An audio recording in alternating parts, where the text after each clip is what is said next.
नमस्कार दोस्तों। ओवरऑल अगर आप मार्केट देखो सुबह इस गुरुवार के मार्केट में अगर हम देखें तो मार्केट धीरे-धीरे ऊपर जा रहा था, लेकिन बहुत ही स्लोली जा रहा था। 100 पॉइंट 120 पॉइंट ऊपर चला गया था, लेकिन बाद में धीरे-धीरे नीचे सरकने लगा और वो क्लियर कट वीकनेस दिख रही थी। हाँ, 2 दिन से जो मैं बता रहा हूँ ना, प्री बजट रैली स्टार्ट हो गई है और ना वो धीरे-धीरे ऊपर जा रहा है, लेकिन कन्विक्शन से कह सकते हैं कि बाइंग स्टार्ट नहीं हुई, क्योंकि हर एक लेवल पे थोड़ा सेलिंग प्रेशर आ रहा है। हाँ, एक कह सकते हैं कि एफआई ने अपनी पोज़ीशन काफ़ी कट कर ली और जो जितने शॉट्स थे उसमें से 1/3 शॉट्स तो उन्होंने बेसिकली वापस भी खींच लिए। तो एफआई की तरफ से तो शॉर्ट कमिंग हो रही है, लेकिन अभी शनिवार को ही देखना क्या होगा। कल भी ऐसा ही रहेगा माहौल, देखना पड़ेगा कि बजट से पहले मार्केट क्या पोज़ीशन लेगा। लेकिन वीकनेस के वजह से कुछ-कुछ है रीज़न जिसकी वजह से वीकनेस है। एक एकाध हम लोग लार्ज कैप की बात तो टाटा मोटर्स बहुत गिरा, जो रिज़ल्ट अच्छा नहीं था। मारुति का ठीक-ठाक रिज़ल्ट था, लेकिन इतना बढ़ा नहीं। हुंडई भी रिज़ल्ट ओके ही था, यानी ठीक-ठाक रिज़ल्ट था, वो भी धीरे-धीरे नीचे सरक रहा है। और ओवरऑल आज मैं इन 3 स्टॉक के बारे में बात करूँगा, क्योंकि प्रियंका और राजेश और रमेश ने पूछा है कि भई हुंडई और मारुति के लिए खास पूछा था उन्होंने। मैं टाटा मोटर्स भी जॉइन कर रहा हूँ, क्योंकि उसका भी रिज़ल्ट आ चुका है। तो चलिए उसके बारे में बात करते हैं। बाय द वे, आपको कोई क्वेश्चन है तो आप ज़रूर कमेंट बॉक्स में डालिए। At the end of this video I am going to take your questions. और कोई भी related queries, of course anything related to stock और सेक्टर आप डाल सकते हो। चलिए हम लोग पहले बात करते हैं मारुति और उन सबकी। तो अगर हम लोग ऑटोमोबाइल्स की बात करें तो मारुति का जो रिजल्ट आया, काफ़ी बेटर रिजल्ट था। अगर हम लोग सभी कंपनीज़ की बात करें तो उसमें तो Maruti much much better result was there. और उन्होंने एक हाईएस्ट वॉल्यूम इस बार किया, जो आई थिंक काफ़ी सालों से ही इतना वॉल्यूम। तो ओवरऑल अगर मैं देखूँ तो हाईएस्ट क्वार्टरली सेल्स था, हाईएस्ट एवर क्वार्टरली सेल्स, और 5,66,000 यूनिट्स उन्होंने डिलीवर किए। डोमेस्टिक सेल 4,66,000 करोड़ का था, और रिकॉर्ड एक्सपोर्ट भी था अराउंड 99,000 करोड़ रुपीस। ओके, और उनका जो प्रॉफिट था ऑलमोस्ट 3,500 से बढ़ा था अराउंड 12.6%, जो बता रहा है कि काफ़ी बेटर रिज़ल्ट थे मारुति। मारुति जिसके बारे में हम लोग हमेशा बात करें कि भई इलेक्ट्रिक व्हीकल में बहुत ही पीछे है, उन्होंने बहुत ही लेट एंट्री ली है, लेकिन देखते हैं आगे जाके वो कैसा कमाल दिखाते हैं। हाँ, लेकिन ओवरऑल इस टाइम तो रिज़ल्ट बहुत अच्छा रहा, और उनका जो प्रोडक्ट्स मिक्स में है ना, बेसिकली प्रीमियराइज़ेशन में काफ़ी फ़ोकस रहा है। जे आपको जैसे पता है कि मारुति हमेशा छोटी कारों, 10 लाख के नीचे की कारों के लिए बहुत फ़ेमस है। लेकिन अभी फ़ोकस वहाँ वो लोग कर रहे हैं, और वहाँ मार्जिन इसलिए हाई होता है, मार्जिन हाई होता है इसलिए उनको प्रॉफ़िटेबिलिटी में भी अच्छा रहता है। तो रिज़ल्ट ठीक-ठाक था, कोई दिक्कत नहीं है। तो यहाँ से कैसा लग रहा है मारुति? मारुति की अगर बात करूँ, कुछ-कुछ पॉइंट हमें थोड़े ध्यान में रखने हैं कि बेसिकली उनको अभी आगे जाके अगर मार्जिन बढ़ाना है तो एसयूवी और प्रीमियम व्हीकल्स पे फ़ोकस करना पड़ेगा। जैसे, क्योंकि अगर आप देखो हुंडई एसयूवी में नंबर 1 है, okay? Tata Motors is also doing well. लेकिन यहाँ मारुति का इतना बड़ा रोल नहीं है, वो छोटी कारों में है, लेकिन अगर एसयूवी में भी अगर वो परफ़ॉर्म करती है, तो वो उनके लिए बेटर रहेगा। लेकिन अगर हम लोग देखें तो स्मॉल कार सेगमेंट जो है ना, वो 3.7% से इस बार गिरा था। दैट मीन्स जो लोगों की कहते हैं ना कि इच्छा है, वो प्रीमियम सेगमेंट की तरफ जा रहे हैं। मिडल क्लास भी अभी जैसे क्रेटा जैसी ना 12 से 15 लाख के बीच में जो गाड़ियाँ आती है, 15 12 से 20 लाख की, वहाँ वो लोग जाने लगे हैं। और इसलिए कॉम्पैक्ट एसयूवी बहुत ही चल रही है। अगर आप आस-पास देखो तो लोग एसयूवी काफ़ी प्रेफ़र करते हैं, क्योंकि फैमिली के साथ जाना या वहाँ लोग ट्रैवलिंग करते हैं तो वो अच्छी रहती है एसयूवी। सो मारुति अभी एसयूवी पे फ़ोकस करेगी धीरे-धीरे, और वहाँ अगर वो कुछ कर पाते तो उनका बेसिकली मार्जिन भी काफ़ी अच्छा बढ़ेगा। अगेन इन मारुति ने काफ़ी डिस्काउंट दिया था, जितना मुझे पता है कि नो एंड दिवाली के टाइम और उस टाइम पे ना उन्होंने काफ़ी डिस्काउंट दिया था। क्यों? क्योंकि भाई इतना बड़ा आपका है बेसिकली स्टॉक, तो खाली तो करना पड़ेगा। तो अगर वो सब्सटेंशियल डिस्काउंट को थोड़ा यहाँ-वहाँ अगर कंट्रोल कर पाए तो वहाँ से प्रॉफिट मार्जिन अच्छा होगा। सो बेसिकली डिस्काउंटिंग प्रैक्टिसेस ना उनको काफ़ी हद तक रिस्ट्रिक्ट करनी पड़ेगी। और ये देखो, ये नई बात नहीं, ये काफ़ी लोगों का आपको भी पता है कि का most of the automobiles company need to do this अगर उनका सेल्स ठप हो रहा है। इनिशियली दिवाली से पहले तो ऐसी ही बात थी कि भई सेल्स ही नहीं हुए, बजाज ऑटो ने तो आके घबरा ही दिया था। तो लेकिन दिवाली में जो सेल आई वो ठीक-ठाक है। ओके, तो ओवरऑल अगर हम लोग इसकी, लेकिन यहाँ एक एक एंगल जो हमेशा ध्यान में रखना है कि यहाँ इलेक्ट्रिक व्हीकल में मारुति कैसे आगे जाएँगे। क्या वो नए मॉडल ला रहे हैं, कितनी जल्दी वो नए-नए मॉडल ला रहे हैं, क्योंकि यहाँ वो रेस में बहुत पीछे है। लेकिन अभी का जो रिज़ल्ट है, ओके, और जिस तरह से वो आगे बढ़ रहे हैं, तो ठीक-ठाक ही रिज़ल्ट है, ऐसा कोई प्रॉब्लम दिख नहीं रहा है। हाँ, लेकिन आप भी अगर स्टॉक लेना चाहे तो प्लीज़ प्रॉपर रिव्यू करके लेना, मेरे रिकमेंडेशन पे मत लेना। बाय द वे, मैं एक सेबी रजिस्टर्ड रिसर्च एनालिस्ट हूँ। ये मेरे पास तो स्टॉक नहीं, हाँ, मेरे क्लाइंट के किसी के पास हो सकता है। Just a disclaimer, and you guys also have to do your own research before investing. So Maruti का ओवरऑल अगर हम लोग देखें तो फ़ोकस अच्छा है, और यहाँ से भी ठीक-ठाक, यहाँ से ग्रोथ भी दिख रही है ओवरऑल, क्योंकि जो आगे के प्रोडक्ट्स आ रहे हैं वो मार्जिन फ़ोकस है, एंड इलेक्ट्रिक व्हीकल में भी स्लोली एंड ग्रेजुअली आएँगे। लेकिन हाँ, उनको कॉम्पिटिशन ज़बरदस्त रहेगी। बेसिकली एम&एम, हुंडई या Tata motors, they are going to give them a good competition in electric vehicle. अगर हम लोग हुंडई, अच्छा, मारुति के अगर हम लोग फाइनेंशियल्स भी थोड़ा देख लेते हैं तो आपको थोड़ा पता चलेगा। अगर मारुति के मैं फाइनेंशियल्स भी देख लूँ, 12% डाउन है ओवरऑल, 26 का पीए यानी एवरेज पीए, इतना कुछ महँगा भी नहीं है। हाँ, कंपैरेटिवली महँगा तो यानी एवरेज पीए, महँगा तो नहीं बोल सकते, लेकिन एवरेज पीए काफ़ी का एवरेज, जैसे एम&एम का भी ओवरऑल देखो तो उसका काफ़ी हाई पीए, 31 के आसपास है, तो कंपेयर टू दैट वो है। आरओई, आरओसी वो सब तो आपको पता है 16-18% रहता है, and over the time sales growth, profit growth भी अच्छा रहा है। कुछ सालों का, हाँ, वो परफ़ॉर्म नहीं कर रहा था, लेकिन पिछले 1 साल में ना इसने काफ़ी अच्छा परफ़ॉर्मेंस दिया है, 17% से ग्रो किया है, लेकिन 10 साल का अगर लोग हम लोग सीएजी देखा तो 13% के आस-पास है, यानी एवरेज रिटर्न देता है मारुति। एवरेज रिटर्न के लिए ठीक है, लेकिन सब्सटेंशियल गेन क्या होता है, अब इतनी बड़ी कंपनी हो गई है तो फ़र्क तो पड़ेगा ना, ऑलमोस्ट कितने लाख की सा 3,78,000 की कंपनी, करोड़ की कंपनी है, तो थोड़ा टाइम तो लगता है इसको बढ़ने में भी। But overall return okay type से है। अगर आप बात करो किसने रिटर्न दिया, तो एम&एम ने सबको पीछे छोड़ दिया था, एट एट ऑल लेवल। अगर एम&एम की बात करें तो उसका 3 इयर्स का सीएजीआर है 49%, और 1 साल में तो 79% रिटर्न दिया है। तो इस तरह से एम&एम काफ़ी आगे है, लेकिन हाँ, अगर आप बात, एम&एम का अभी रिज़ल्ट नहीं आया तो मैं उस पे डिस्कस नहीं करूँ, लेकिन मारुति भी अभी अपने, वो कहते हैं ना कि स्टेडी ग्रोथ में है। चलिए, अभी हम लोग दूसरी कंपनी के बारे में बात करते हैं, वो है हुंडई। हुंडई का अभी लिस्टिंग हुआ, आपको पता है, एंड ओवरऑल लिस्टिंग के बाद ये स्टॉक कुछ इतना चला नहीं है खास। ओके, ऑलमोस्ट अगर आप बात करें तो 1900 का ऑलमोस्ट टॉप पहुँच गया था, अभी वो कुछ 1630 के आसपास घूम रहा है। एंड अगर ये स्टॉक की देखें ना, तो ये भी अपने टॉप से 17% से गिर चुका है। ऑफ कोर्स, अ, अगर आप लोग मारुति से कंपेयर करें तो उसको लेस प्रीमियम मिल रहा है, 22 का पीए, लेकिन इसका जो प्रॉफिट ग्रोथ है पिछले कुछ साल में, वो कंपैरेटिवली वैसे ही है जैसे मारुति का। ऑलमोस्ट प्रॉफिट ग्रोथ 3 साल का 44% मारुति का है, हुंडई का 47% है। और हुंडई, आपको पता है ना कि वो भी काफ़ी अच्छी कॉम्पिटिशन दे रहा है मारुति को। एक समय पे आपको इनिशियली जब आया था तब इतना बड़ा, लेकिन जिस तरह से उन्होंने अपने स्मॉल कार्स लाए थे, ये एक, अगर no i10, i20 and all that, और फिर बाद में क्रेटा एसयूवी में लाके तो धमाल ही मचा दिया। उनकी सब्सिडियरी किया भी बहुत अच्छा कर रही है। तो उस तरह से कोई प्रॉब्लम नहीं है। अगर, लेकिन हाँ, उनके इस बार के नंबर अगर हम लोग देखें ना तो 19% का बेसिकली डिक्रीज़ था, ओके? और सेल्स ग्रोथ ऑलमोस्ट 2.4% से ग्रोथ था। तो प्रॉफिट में भी 19% और सेल्स ग्रोथ में भी 2.4% क्वार्टर ऑन क्वार्टर ड्रॉप था, ओके? डोमेस्टिक सेल इतना बड़ा नहीं है, एक्सपोर्ट ऊपर से 7.5% गिर गया। तो ये कुछ नेगेटिव पॉइंट जो हुंडई के खिलाफ गए थे। अगेन उन्होंने भी सेम, अगर हम लोग बात करें ना कि किस तरह से डिस्काउंटिंग दी है, तो सेम मारुति की तरह हेवी डिस्काउंटिंग और देना पड़ता है यार। अगर मारुति देगा तो हुंडई भी देगा, एम&एम भी देगा।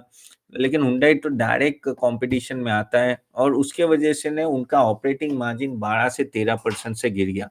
नाउ ये जो मार्जिन गिरा, उसकी वजह से उनको प्रॉफिटेबिलिटी पे डायरेक्ट इम्पैक्ट आया, और जैसे मैंने बोला क्वार्टर टू क्वार्टर 19% का डिक्रीज़ हुआ था प्रॉफिटेबिलिटी में। तो अभी उनको करना क्या चाहिए, और ओवरऑल यहाँ से कैसे हुंडई यहाँ से ज़्यादा अच्छी तरह से ग्रो, क्योंकि ऑलरेडी वो 17% डाउन है टॉप से। यहाँ से एक ही है कि अगर अगला उनका लाइनअप देखें और एसयूवी में अगर उनका ओवरऑल पार्ट देखें तो ऑलमोस्ट 62% उनका मार्केट शेयर है, ओके? For last 9 months. और अगर वो लोग अपना उस एसयूवी रेंज जो बहुत ही अच्छी है, और यहाँ लोग हुंडई में एसयूवी काफ़ी प्रेफ़र करे, ख़ास करके क्रेटा तो बहुत अच्छा चला है। तो वहाँ से वो मार्केट बड़ा कैप्चर कर सकते हैं क्योंकि एसयूवी अभी हाई डिमांड में है। अगेन बेसिकली अगर हम लोग बात करें कि 10 लाख के ऊपर की जो क्योंकि उनके अभी भी है ना ये i10 और i20 काफ़ी बिक रहे हैं। जैसे-जैसे वो एसयूवी की तरफ भागेंगे और जिस तरह से इलेक्ट्रिक व्हीकल बात तो कर रहे हैं, आ भी रही है लेकिन इतनी भी नहीं चल रही है। वहाँ से हाई एंड मॉडल से ना उनका प्रॉफिटेबिलिटी बढ़ सकता है। लेकिन हुंडई मोटर का वही है कि इनका जो मार्जिन प्रेशर है और सेल्स का ग्रोथ बहुत ही कम है, इसलिए थोड़ा आपको देखना पड़ेगा कि इनकी एसयूवी की पॉलिसी क्या है और इलेक्ट्रिक व्हीकल की पॉलिसी क्या है, यहाँ से कितना ग्रोथ आ सकता है यहाँ से क्योंकि eight the end of the day अभी ये बहुत ही कहते हैं एंट्री स्टेज पे इलेक्ट्रिक व्हीकल में। सिमिलरली मारुति भी एंट्री स्टेज पे है, जबकि टाटा मोटर्स बहुत आगे निकल चुका है, एम&एम भी बहुत आगे निकल चुका है इलेक्ट्रिक व्हीकल की अगर बात करें। तो यहाँ से वो किस तरह से इस सब मार्केट को कैप्चर करते हैं, वहाँ से आपको काफ़ी चीज़ें पता चलेगी। चलिए आज अभी हम लोग बात करें थर्ड स्टॉक वो है टाटा मोटर्स। अब टाटा मोटर्स का रिज़ल्ट बिल्कुल भी अच्छा नहीं आया, ऑलमोस्ट 22% ग्रोथ था, सॉरी 22% का ड्रॉप था प्रॉफिटेबिलिटी में, 5400 करोड़ और अगर हम लोग रेवेन्यू ग्रोथ ठीक है 2.1% से बढ़ा था ऑलमोस्ट 1.13 लाख लेकिन ये जो प्रॉफिट ग्रोथ हुआ वो मार्केट को अच्छा नहीं लगा और आज देखो पूरी धुलाई-पिटाई हो गई ना एक समय पे वो 8% नीचे था और वो क्यों कम हुआ है? तो प्रॉफिट कम इसलिए हुआ है क्योंकि उनका जो हाई ऑपरेटिंग कॉस्ट काफ़ी हाई है और वो बेसिकली ना जनरल एंड एडमिनिस्ट्रेशन एक्सपेंस में काफ़ी बढ़ा हुआ हो गया है और जिसके वजह से ना उनके काफ़ी हाई एक्सपेंसेस बढ़ चुके हैं। अगर हम लोग सेगमेंटल परफॉर्मेंस की अगर हम लोग बात करें ना तो लैंड रोवर जो बात करें जो लैंड रोवर जो उनका प्रीमियम है और वहाँ से maximum if I am not wrong 69% वहीं से ही आ रहा है। तो वो अच्छा कर रहा है, लेकिन जो इंडियन पैसेंजर व्हीकल है ना, वहाँ स्ट्रेंथ नहीं आ रही। आगे जाके आपको भी पता है कि पैसेंजर व्हीकल और कमर्शियल व्हीकल का बाइफरकेशन होने वाला है, लेकिन जब होगा तब लेकिन वो ओवरऑल परफॉर्मेंस इतना अच्छा नहीं आ रहा है। अब क्या एनालिस्ट देख रहे हैं कि किस तरह से टाटा मोटर आगे बढ़ सकता है। तो अगर टाटा मोटर को आगे बढ़ना है तो बेसिकली उनका जो ये ऑपरेटिंग मार्जिन में 6.1% का जो डीग्रोथ हुआ है, वहाँ उनको काम करना पड़ेगा कॉस्ट ऑप्टिमाइज़ेशन पे और ऑपरेशनल एफिशिएंसी पे काम इसलिए करना पड़ेगा क्योंकि eight the end of the day तब तक आपका प्रॉफिट मार्जिन बढ़ेगा नहीं और वहाँ उनका फ़ोकस होना चाहिए कि कैसे खर्चा कम करें। और प्रॉब्लम एक है टाटा मोटर्स क्योंकि ग्लोबल कंपनी है, चाइना में बहुत बड़ा शेयर है, अब चाइना भी सुस्त पड़ा है, अगर चाइना रिकवर होता है तो जैगुआर लैंड रोवर बहुत ही अच्छा परफ़ॉर्म कर सकता है। ये एक कंपनी है जो अभी अपने टॉप से 40% डाउन है, कोई इतनी यानी अगर हम लोग हुंडई बात कर लो, मारुति बात करें मैंने, कोई कंपनी इतनी डाउन नहीं है, ये सबसे डाउन कंपनी है अगर स्टॉक वाइज़ देखें तो। और आगे जाके लेकिन इनका सबसे बड़ा ट्रम्प कार्ड ये भी हो सकता है कि किस तरह से इलेक्ट्रिक व्हीकल में वो अच्छी तरह से अपना बिज़नेस बढ़ाए क्योंकि first mover advantage Tata motors को बहुत मिला है, लेकिन किस तरह से वो एडवांटेज को यूज़ करेंगे वो एक बड़ा क्वेश्चन है। सो ओवरऑल अगर हम लोग टाटा की बात करें ना तो ऑफ कोर्स पॉजिटिव कंट्रीब्यूशन है जेएलआर का और डोमेस्टिक पैसेंजर व्हीकल अभी इतना बड़ा नहीं, लेकिन आगे जाके अगर उस पे काम प्रॉपर होगा तो 100% ये कंपनी रिकवर करेगी। लेकिन अभी तो आउटलुक काफ़ी वीक लग रहा है। ओवरऑल अगर मैं कंपेयर भी करूँ ना अशोक लेलैंड से, ये भी 2.5 लाख करोड़ का एक कंपनी है। तो ठीक है, पी यानी सस्ते मिल रहा है, 8 के पी पे मिल रहा है क्योंकि उसने इतना परफ़ॉर्म नहीं किया। आरओई, आरओसी ज़बरदस्त है। अगर हम लोग रिटर्न भी देखें तो ओवरऑल पीछे 3 साल का 5 साल का रिटर्न ऑलमोस्ट 33% बहुत ही अच्छा रिटर्न दिया है। प्रॉफिट ग्रोथ भी ठीक-ठाक ही रहा है ओवरऑल, लेकिन ये जो जिस तरह से इस बार का जो प्रॉफिट मार्जिन डाउन हुआ ना, वो आई थिंक ये कंपनी के लिए गलत चला गया है।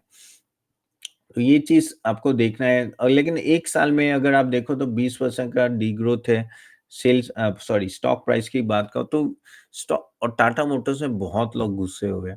सब लोग प्रे कर रहे थे कि इस बार रिज़ल्ट अच्छा है, लेकिन ऑनेस्टली रिज़ल्ट इतना अच्छा आया नहीं है and that is going negative for that company. So somehow they have to work on the basically electric vehicle segment के वहाँ कुछ अच्छे अगर वो प्रोडक्ट लाते और वो प्रोडक्ट अच्छे चलने के तो वहाँ उनको फर्स्ट मूवर एडवांटेज तो ऑलरेडी है और वहाँ से काफ़ी रिलीफ आएगा। लेकिन यस क्वाइट डिसअपॉइंटेड जिस तरह का टाटा मोटर का रिजल्ट आया है, somewhere everyone was expecting which will be much much better.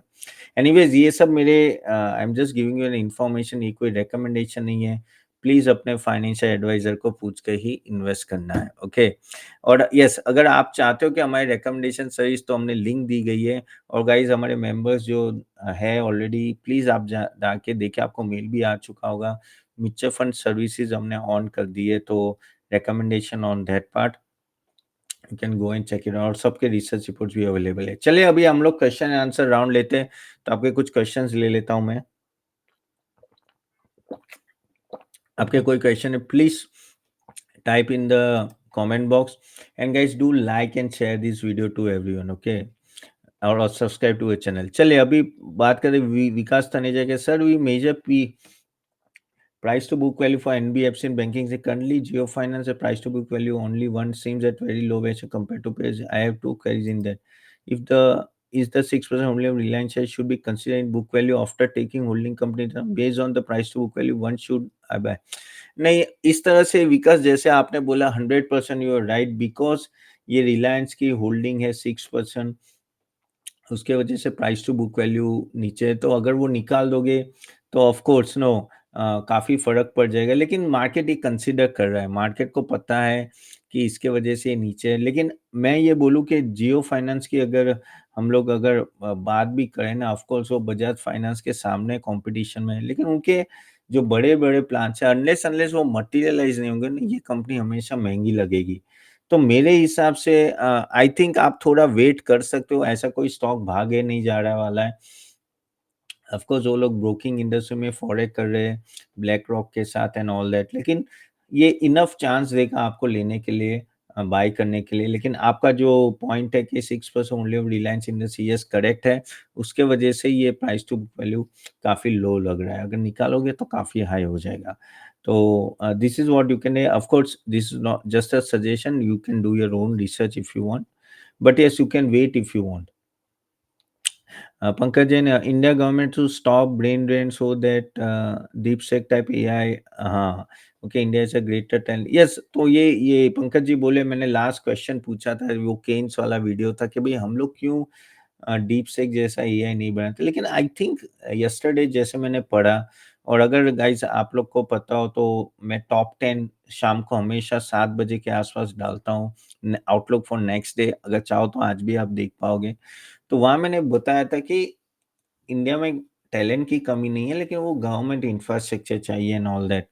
और समहाउ नो अभी आई थिंक गवर्नमेंट जागी और वो लोग बात करें कि they are going to open something, मुझे बहुत डिटेल में पता नहीं है, लेकिन काम चल रहा है। But yes, I I do agree that talent है, लेकिन हमारा टैलेंट माइग्रेट हो जाता है यूएस ना, और वहाँ जगह कैसे इस टैलेंट को पकड़ के रखे, वो एक बड़ी समस्या है। तो कुछ अच्छे स्टार्टअप आए या वो उनको स्टार्टअप की अच्छी फैसिलिटी मिल जाए, तो ये सब टैलेंट शायद बाहर ना जाए। Okay, then sir should we avoid these 3 companies और there are more to avoid for the DeepSeek? उनकी बात क्या है, वो Kaynes, Netweb and Anantraj, I think आपको वेट करना चाहिए पंकज, क्योंकि नो ओवरऑल अगर इसकी बात करें तो it will take some time.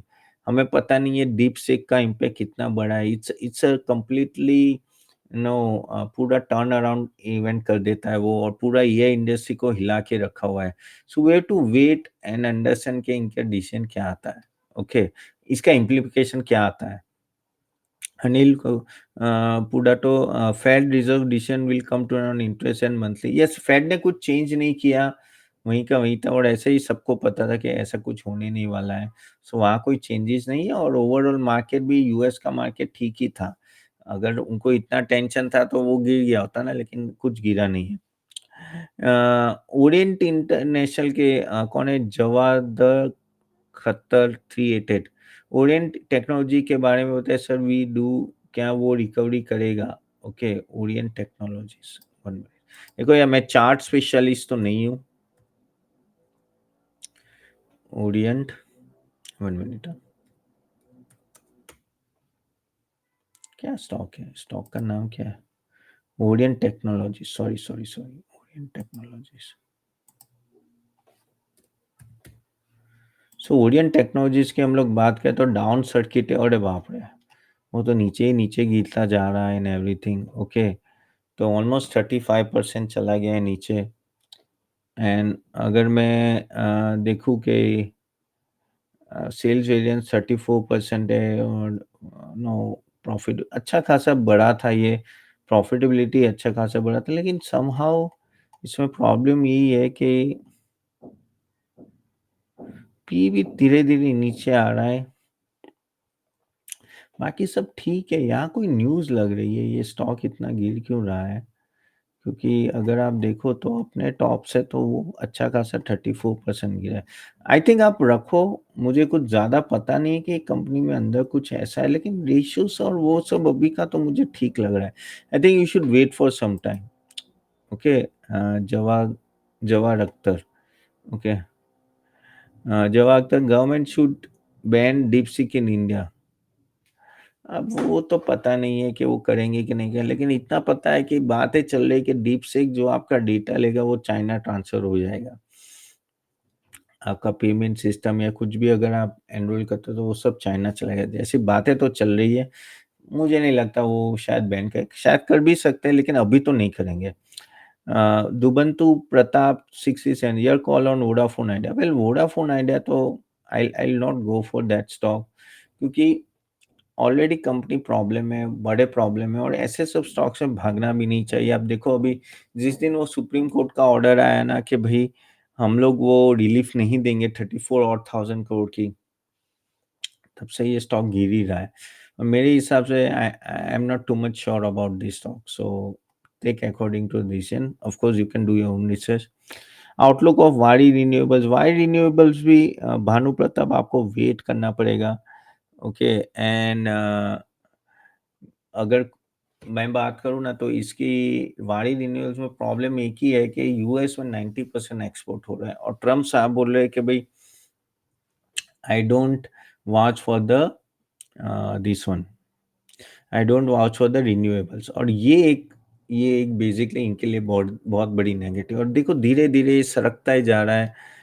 अगर हम मैं इसके देखो कहाँ से ये अभी है, आज भी 2% डाउन है, तो अपने टॉप से वो ऑलमोस्ट 42% गिरा है।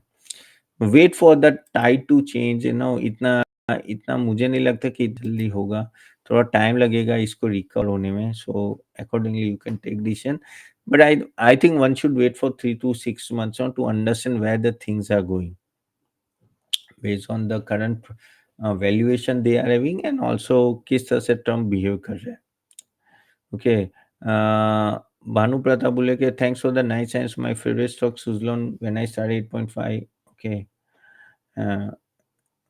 सी वोडाफोन आइडिया आज तो 5% सर्किट में। आई थिंक वोडाफोन आइडिया का रिजल्ट भी बहुत अच्छा आया था। तो अगर आपके पास है तो रख सकते हो। अगर ओवरऑल अगर मैं देखूँ आज जो रिजल्ट आया वो अच्छा आया था और इसलिए आज 5% सर्किट में नीचे आया था अच्छा खासा 50 के आसपास। बट समहाउ ये कह सकते हैं कि ना कि एक आध जो मेन डाउनफॉल था वो शायद ख़त्म हो गया इसका। सो ये चीज़ आपको थोड़ा ध्यान में रखनी है। अदरवाइज़ कंपनी तो अच्छी है, उसमें उसमें कोई डाउट नहीं है, लेकिन वही है कि पी रेशियो अभी भी ऑन अ हायर साइड है। But then also no I think you should hold it, and अगर नीचे के लेवल पे मिलता है, yes you can buy it also, but do your own research before investing. Okay, चलिए, talk in English Mitra. Okay, I will try, क्योंकि काफ़ी लोगों ने फरमाइश की है भई आप हिंदी में बोलो, दैट्स व्हाई मैं हिंदी में ज़्यादा बोलता हूँ। जेएसडब्ल्यू एनर्जी, संजय चिंदादे 5674। जेएसडब्ल्यू एनर्जी की अगर मैं बात करूँ, 1 मिनट।